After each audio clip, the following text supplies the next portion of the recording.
এই বাংলাদেশের প্রথম স্বৈরাচার ছিল শেখ মুজিব। এই কথাটা বলতে অনেকে দ্বিধান্বিত হয়ে পড়ে এখনো। ভোট চুরি বাংলাদেশে শেখ হাসিনা প্রথম করে নাই। 1973 সালে 7 মার্চের ইলেকশনে ভোট চুরি হয়। প্রশাসনিক দৌরাত্ম্য, প্রশাসনিক লুটপাট, এই একটা কাজও শেখ হাসিনার হাত দিয়ে শুরু করা না।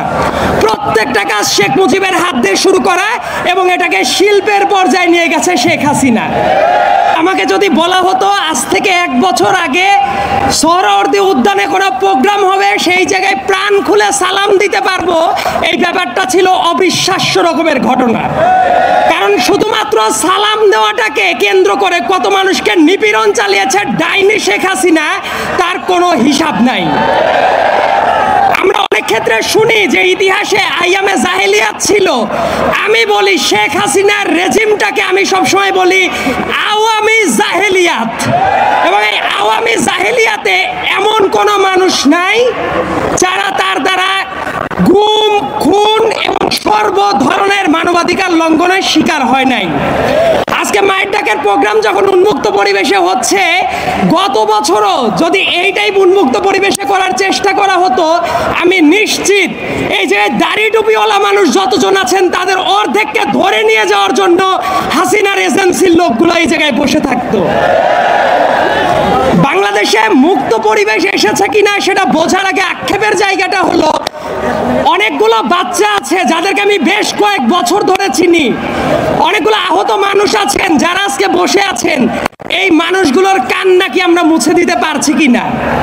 এই কান্না যতদিন না মুছে দেওয়া হবে, আমার কাছে মনে হয় ততদিন পর্যন্ত মুক্ত বাংলাদেশের দাবি করাটা আমাদের কাছে হবে খুবই অনৈতিক একটা কাজ। আরেকটা জিনিস বলে রাখাটা দরকার, অনেকে অনেক আক্ষেপ করেন যে এত মানুষ মেরে ফেলার পরেও শেখ হাসিনার ভেতরে এবং তার দলের লোকদের ভেতরে কোনো রিমোর্স বোধ নাই কেন? আমি বলি ওদের দলের ভেতরে রিমোর্স বোধ থাকা উচিত না। তার কারণ ফ্যাসিবাদ আওয়ামী লীগের ডিএনএর ভেতরে আছে। শেখ হাসিনা হঠাৎ করে 2024 সালে এসে স্বৈরাচারী হয়ে যায় নাই। 2011 সালে পঞ্চদশ সংশোধনী যেদিন করেছে ওই দিন থেকেই শেখ হাসিনা স্বৈরাচার ছিল। এমনকি শেখ হাসিনা নতুন করে বাংলাদেশে কোনো কিছু করে নাই। এই দেশের তরুণ প্রজন্মকে একটা জিনিস ভুলিয়ে দেওয়া হয়, 72 থেকে শুরু করে 1975 সালের ইতিহাস। এবং খুব স্পষ্ট ভাষায় বলতে গেলে এই বাংলাদেশের প্রথম স্বৈরাচার ছিল শেখ মুজিব। এই কথাটা বলতে অনেকে দ্বিধান্বিত হয়ে পড়ে এখনো। ভোট চুরি বাংলাদেশে শেখ হাসিনা প্রথম করে নাই। 1973 সালে 7 মার্চের ইলেকশনে ভোট চুরি হয়। প্রশাসনিক দৌরাত্ম্য, প্রশাসনিক লুটপাট, এই একটা কাজও শেখ হাসিনার হাত দিয়ে শুরু করা না। প্রত্যেকটা কাজ শেখ মুজিবের হাত দিয়ে শুরু করা এবং এটাকে শিল্পের পর্যায়ে নিয়ে গেছে শেখ হাসিনা। এই যে এত চেতনার কথা বলে, মুক্তিযুদ্ধের চেতনা, অমক চেতনা, তমক চেতনা, মুক্তিযোদ্ধাদের পরে কি শেখ হাসিনা সিম্প্যাথি দেখিয়েছে কখনো? কখনো দেখায় নাই। তার কারণ আপনাদের মনে থাকার কথা, এই ঢাকার মেয়র ছিল সাদেক হোসেন খোকা সাহেব, একজন গেরিলা যোদ্ধা যার রক্তের ওপর দিয়ে বাংলাদেশ স্বাধীন হয়েছে।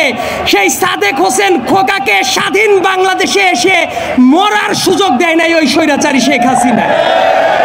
তার আশেপাশে যত মানুষ থাকতো প্রত্যেকটা মানুষ লুটপাটের অংশীদার ছিল।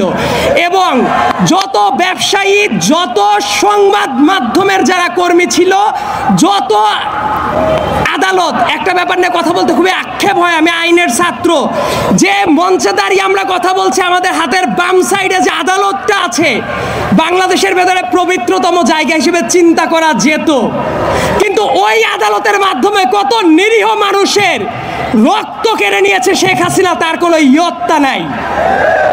এবং বাংলাদেশে মাঝে মাঝে বলা হয় না যে এদের অবিচারের মাত্রাটা কেমন? আমার কাছে মনে হয় জার্মানির নাজি পার্টির চেয়েও ভয়ার্থভাবে আবির্ভূত হয়েছিল শেখ হাসিনা। এবং সামনের দিনে আমাদের একটা চ্যালেঞ্জ আছে যে জাতিগতভাবে আমরা ঐক্যটা ধরে রাখতে পারি কিনা।